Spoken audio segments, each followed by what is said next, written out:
Hi, besties. Welcome to Tea and Takes with Simi. I hope your day, your week, and your month is going fabulously. And if it isn't, I hope it begins to go better. Today on this episode, per usual, we'll be sipping some hot tea. And the tea or the take is a bit unusual, but hear me out. The take is that the best mentors aren't always at the top. And I know that this might surprise you, considering that most people gone for the topmost person in their space or their career ladder to be their mentor. However, the most impactful mentorship, and I have learned this from my own experiences, because I too used to go on for the highest of the highest persons to try to be my mentors. But then from over the years, I learned that the most impactful mentorship usually comes from people who are just a few steps ahead of you, and sometimes as little as just the person above, like directly above you. Why is this? It's because they still remember what it feels like to be in your shoes. These type of people that are just a step above you are the ones that can give you practical advice for the role that you're doing at the moment. Also, think about this other area. They are the ones that can advocate for you in the spaces that you don't even know exist yet. Meanwhile, that person that is at the top, that CEO, that topmost manager, an executive, or the ultimate industry leader, whether in your company or outside of it, they just might be inspiring. But when it comes to daily actionable guidance, like what to do, how to do it, exams that you need to do to get to the immediate next level, which is where you need to go, you're not becoming CEO tomorrow. Those type of people are not able to give you that kind of guidance. So that's what we'll be unpacking today on why it matters or it's better to pick mentors who are in closer proximity to you. So I know that we also we always think that the closer a leader is to us, maybe they can't really give us as much value or mentorship as someone who is farther from us. And I get it that it is inspiring to see where it is you want to go in a couple of years' time.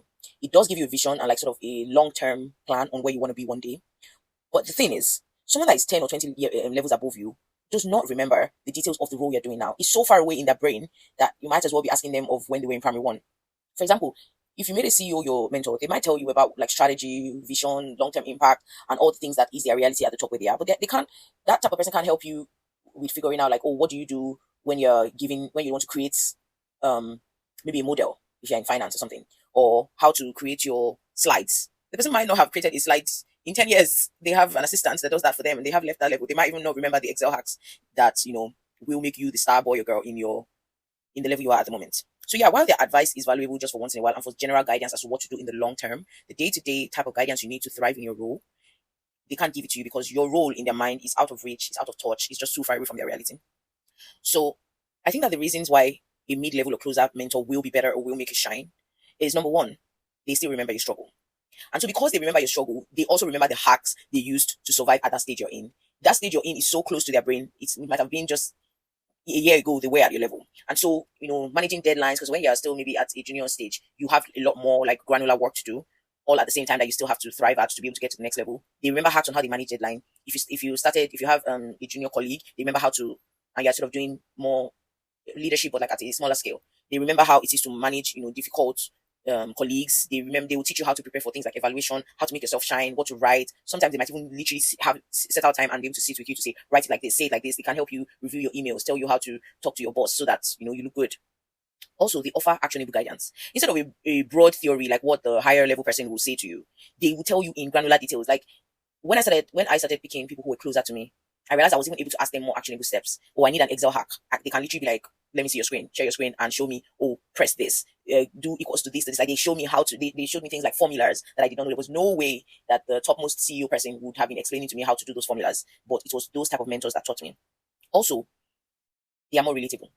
And so because of that relatability, you can be vulnerable to ask them the smaller questions. The CEO person, you first of all, you feel like you're wasting their time, so you don't ask them overly granular questions. Like you're also more obsessed with sort of how you look, so you don't want to ask them a question that will make them perceive you to be stupid, something like that. So, but with the person who is closer in level with you, you sort of feel more comfortable to ask them the most granular questions, and that's where the value in mentorship is. That's what sets you apart, and then you're able to sort of have prior knowledge so that you can impress when need be. But most important, but not spoken about enough, is that typically your mentors are your advocates. But think about it. If the person that is closer to in level to you speaks about you at like a meeting of like senior people, nobody's going to blink an eye. They will take it into advice and like, oh, this person has mentioned this person's name. They must be good, right? But think about it. If the CEO who is 20 steps above you mentions your name, it just looks weird. It's a weird dynamic. Like, Oga CEO, why are you mentioning this entry level staff's name? So it's more organic when the person who is like just a few levels above you compliments you or says that you're good at your job. It feels more credible because it is more normalized or expected that the person sort of is close to you and knows that you're good at your job. And if they say it, it should be, valid. So I'm going to give advice on how to choose the right mentor in this space.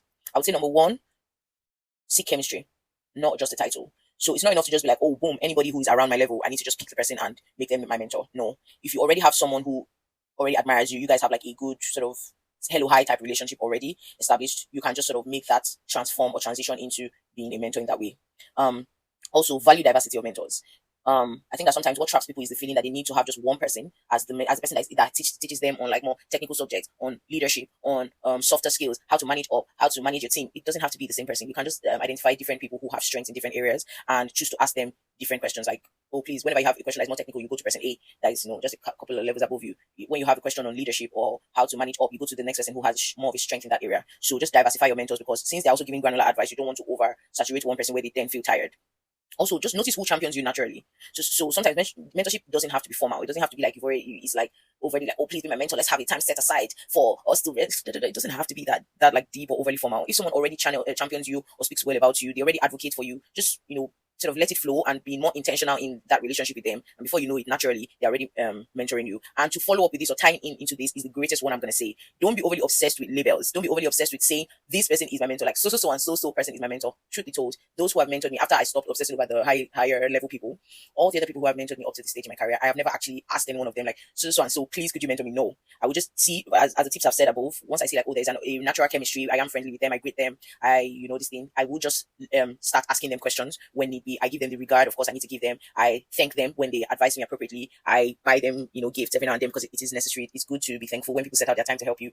But I was not overly obsessed with like labeling them, like oh, you're my mentor. So it gave me like an avenue to have many mentors. I have so many mentors that I've never actually said to them like formally, like, you please be my mentor. I just let the relationship be organic. I ensure to ask them for advice whenever I needed and in whatever areas that they were strong in. And to be honest, as I too grew up further and further, others have also adopted this method with me, where like they will just come and ask me different questions. They'll ask me to help review their email, ask me things about technical parts of the job. And I know that it is sort of a mentorship dynamic, but some of them never like asked me formally, and they have still gained what they needed to gain from me. So, in closing, I'm just gonna say, mentorship is not just about aiming for the biggest name in the room. Think about value. The actual value you want from mentorship is what you want, like a hack. You want the knowledge you would not have gotten so easily, or you would have had to gain from like experiencing it the hard way. You want to sort of beat that. So if you're thinking in that way, then don't overly obsess with name tags or labels or over structuring. Just get the value that mentorship is supposed to give you. Find people who are close enough to understand your current journey and know what you're doing. Find people who are generous enough to share their lessons. And people who naturally would advocate for you instead of trying to shoot you down or be competing with you. And as you think about your career or just like your long-term goal, think like, where do I want to be? And they also think in short-term and long-term. And as much as it's nice to speak to the CEO or the person at the top, think that in my short-term goals, the next place I need to be to get to that CEO position or where that top level position one day is just maybe this level above me. So let me find someone in that level to mentor me and to tell me what to do. So thank you so much for joining me on Tea and Takes today. That's my take for today. My question for the day, I would like to hear about mentors who have impacted you. If you have ever tried this type of mentorship dynamic of going with someone who is just a few levels above you, whether organically or more structured, I want you to tell me in the comments of such a time and stories like that. I want to hear from you. Thank you so much if you've listened till the end. Please follow, subscribe, share this with your friends. And until next time, toodles.